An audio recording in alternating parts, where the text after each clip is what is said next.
ಏನ್ ಬರೀತಿ ಅಂತ ಹೇಳಿಸ್ ಮಾತಾಡ್ತಾನೆ. ನೀನ್ ಸರಿಯಾಗಿ ಬರ್ಲಿಕ್ಕೆ ಬರಲ್ಲ, ಪಾಠನು ಚೆನ್ನಾಗಿ ಕೇಳಲ್ಲ, ನಿನ್ ಮೆಮೊರಿ ಪವರ್ ಕಡಿಮೆ, ನಿಂಗೆ ಏನ್ ಅರ್ಥ ಅಂತಂದ್ರೆ ನೀನ್ ಮತ್ತೆ ಸಿಟ್ಟು ಬರ್ತದೆ. ನಾನು ಬರೀನೇ ಬರೀತೀನಿ. ಏನು ಬರಿಬೇಕು ಏನ್ ಬರಿಬೇಕು ಅಂದ್ರೆ ಬಲ್ಬ್ ಕಂಡಿಡಿದವ್ರು ಯಾರು, ಟಿವಿ ಕಂಡಿಡಿದವ್ರು ಯಾರು, ಇಂಥವ್ ಕಂಡಿಡಿದವ್ರು ಕಂಡಿಡಿಯೋದು ಬೇಡ ನನಗೆ, ಅವರೆಲ್ಲ ಆಲ್ರೆಡಿ ಕಂಡಿಡಿದವರು.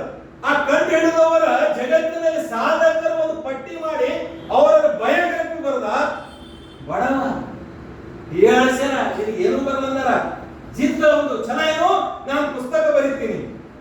ಓದಕ್ಕೆ ಬರ್ಲಿಕ್ಕೆ ಸರಿಯಾಗಿ ಬರೀಲಾರ ವಿದ್ಯಾರ್ಥಿ ಛಲ ಕೊಟ್ಟ ಸಾಧಕರು ಬಲ್ಪ ಏನು ಮಾರ್ಕೋನಿ ಅವರೆಲ್ಲರದು ಏನು ಸೈಂಟಿಸ್ಟ್ ಇರ್ತಾರೆ, ಜಗತ್ತಿನ ಸೈಂಟಿಸ್ಟ್ಗಳು ಎಲ್ಲರ ಪರೀಕ್ಷೆ ಪುಸ್ತಕದಾಗ ಪರಿಚಯ ಮಾಡ್ದ, ಅದನ್ನ ಪುಸ್ತಕ ಲೋಕಾರ್ಪಣೆ ಮಾಡ್ದ, ಇನಾಗ್ರೇಷನ್ ಮಾಡ್ದ.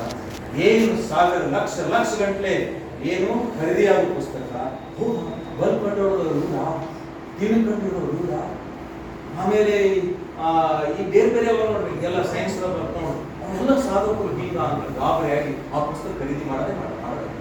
ಅವ ದೊಡ್ಡ ಶ್ರೀಮಂತ ಆದ, ಜಗತ್ತಿನ ಮಹಾನ್ ಶ್ರೀಮಂತ ಆದ, ಹೀಯಾಳಿಸಿ ಮಾತಾಡ ಅನ್ಸ್ಕೊಂಡಿದ್ದಲ್ಲ, ಬಯಸ್ಕೊಂಡಿದ್ದಲ್ಲ ಅವ ಹುಡುಗ.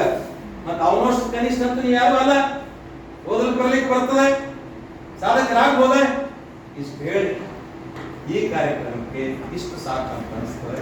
ನಿಮ್ಮ ಲಕ್ಷಣ ನಾನು ನೋಡಿ, ನಾನು ಯಾವಾಗಲೂ ಈ ಮಕ್ಕಳ ದೊಡ್ಡವರು ಮತ್ತು ದೊಡ್ಡವರು ವಿದ್ಯಾರ್ಥಿ